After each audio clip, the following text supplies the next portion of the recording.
വളരെ രുചികരവും പെട്ടെന്ന് തയ്യാറാക്കാൻ പറ്റുന്നതുമായ ഒരു നാടൻ ബീഫ് കറിയാണ് നമ്മൾ ഇന്ന് ഉണ്ടാക്കുന്നത്. എങ്ങനെയാണ് തയ്യാറാക്കുന്നതെന്ന് നോക്കാം. നമ്മൾ ബീഫ് കറി കുക്കറിലാണ് തയ്യാറാക്കിയെടുക്കുന്നത്.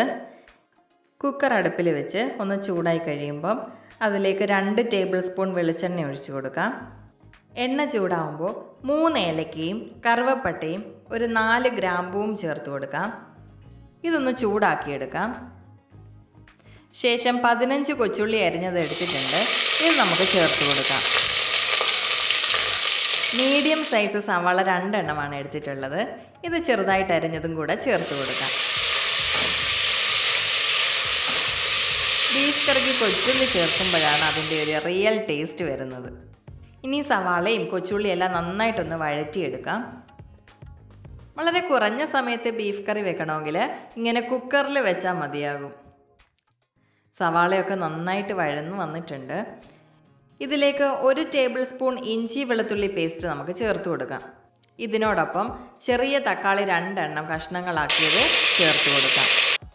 ഇഞ്ചി വെളുത്തുള്ളി പേസ്റ്റും തക്കാളിയും എല്ലാം നന്നായിട്ടൊന്ന് വഴണ്ട് വരട്ടെ. എല്ലാം നല്ലപോലൊന്ന് വഴണ്ട് വന്നിട്ടുണ്ട്. ഇനി നമുക്ക് നാടൻ ബീഫ് കറിക്ക് വേണ്ട പൊടികളൊക്കെ ചേർത്ത് കൊടുക്കാം. മല്ലിപ്പൊടി 3 ടേബിൾ സ്പൂൺ ചേർത്ത് കൊടുക്കാം. ഞാനിവിടെ എരിവ് കുറഞ്ഞ കാശ്മീരി മുളക് പൊടിയാണ് എടുത്തിട്ടുള്ളത്.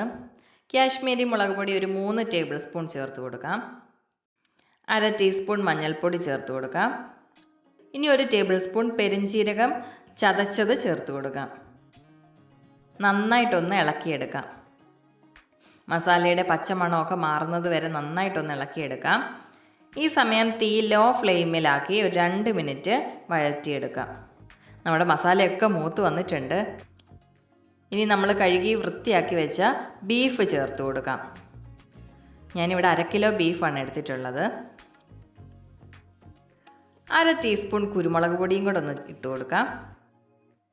കുറച്ച് കറിവേപ്പിലയൊക്കെ ചേർത്ത് കൊടുക്കാം. നമ്മുടെ കറിക്ക് ആവശ്യമായിട്ടുള്ള ഉപ്പൊക്കെ ഇട്ട് കൊടുക്കാം.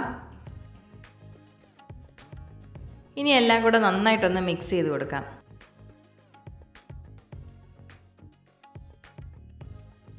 കുറച്ച് ചൂടുവെള്ളം കറിയിലേക്ക് ചേർത്ത് കൊടുക്കാം. കുറച്ച് വെള്ളം മാത്രം ഒഴിച്ചു കൊടുത്താൽ മതിയാകും. കാരണം ഈ ബീഫിൽ നിന്നൊക്കെ നന്നായിട്ട് വെള്ളം ഇറങ്ങുമല്ലോ. എല്ലാ കറികൾക്കും വെള്ളം ചേർക്കുമ്പോഴേ കുറച്ച് ചൂടുവെള്ളം തന്നെ ചേർക്കാൻ ശ്രമിക്കണം കേട്ടോ. അങ്ങനെ ആയാൽ കറിയുടെ ടേസ്റ്റ് ഒന്നും മാറാതെ വളരെ രുചിയോടെ കിട്ടും. നമുക്കിനി കുക്കർ ഒന്ന് അടച്ചു കൊടുക്കാം. ഒരു 5 വിസിൽ വരെയാണ് ഞാനിവിടെ ബീഫ് വേവിച്ചെടുക്കുന്നത്. തീ ഒരു മീഡിയം ഫ്ലെയിമിൽ നമുക്ക് വെച്ച് കൊടുക്കാം. നമുക്ക് കിട്ടുന്ന ബീഫിൻ്റെ ഒരു മൂപ്പിനനുസരിച്ചാണ് അതിൻ്റെ വേവ്. ഇപ്പോൾ ഒരു 5 വിസിലൊക്കെ വന്നിട്ടുണ്ട്. കുക്കറിലെ എല്ലാ പ്രഷറും പോയതിന് ശേഷം നമുക്കൊന്ന് തുറന്ന് നോക്കാം. നമ്മുടെ ബീഫ് നന്നായിട്ട് വെന്ത് വന്നിട്ടുണ്ട്. നമ്മൾ അധികം വെള്ളമൊന്നും ചേർക്കാത്തതുകൊണ്ട് നന്നായിട്ട് കുറുകി വന്നിട്ടുണ്ട്. 1 ടീസ്പൂൺ ഗരം മസാലപ്പൊടി ഒന്ന് ചേർത്ത് കൊടുക്കാം. ഈ ഗരം മസാലപ്പൊടിയൊക്കെ മറ്റു പൊടികളുടെ കൂടെ ഒന്നും ചേർത്ത് കൊടുക്കരുത് കേട്ടോ. ചേർത്താൽ മസാലയുടെ ആ മണമൊക്കെ അങ്ങ് നഷ്ടപ്പെടും. ഇനി നമുക്ക് പാൻ അടുപ്പിൽ വെച്ച് കുറച്ച് എണ്ണ ഒഴിച്ചു കൊടുക്കാം. കുറച്ച് തേങ്ങാക്കൊത്ത് എണ്ണയിലിട്ടൊന്ന് മൂപ്പിച്ചെടുക്കാം. തേങ്ങാക്കൊത്തിട്ട ബീഫ് കറി നമ്മുടെയൊക്കെ ഫേവറേറ്റ് ആണല്ലോ അല്ലേ. തേങ്ങാക്കൊത്തിൻ്റെ കളറൊക്കെ മാറി വരുമ്പോൾ കുറച്ച് കറിവേപ്പില കൂടി ചേർത്ത് കൊടുക്കാം. ഇനി നമ്മൾ ഈ വറുത്ത് വെച്ചിരിക്കുന്ന തേങ്ങാക്കൊത്തും കറിവേപ്പിലയൊക്കെ നമ്മുടെ ഈ ബീഫ് കറിയിലേക്ക് ചേർത്ത് കൊടുക്കാം. നന്നായിട്ടൊന്ന് ഇളക്കി കൊടുക്കാം. അങ്ങനെ നമ്മുടെ ബീഫ് കറി നല്ല പെർഫെക്റ്റ് ആയിട്ട് വന്നിട്ടുണ്ട്. നല്ല മണമൊക്കെ ഉണ്ട് കേട്ടോ. തേങ്ങാക്കൊത്തിൻ്റെയും എണ്ണയിൽ മൂത്ത കറിവേപ്പിലയുടെയൊക്കെ നല്ല മണം വരുന്നുണ്ട്. നമ്മുടെ ബീഫ് കറി എല്ലാവരും ഒരു തവണയെങ്കിലും ഒന്ന് ട്രൈ ചെയ്ത് നോക്കണേ. സൂപ്പറാണ് കേട്ടോ. വീഡിയോ ഇഷ്ടമായാൽ ഷെയർ ചെയ്യാനും കമൻറ്റ് ചെയ്യാനും സബ്സ്ക്രൈബ് ചെയ്യാനും ഒന്നും മറക്കല്ലേ. Thank you.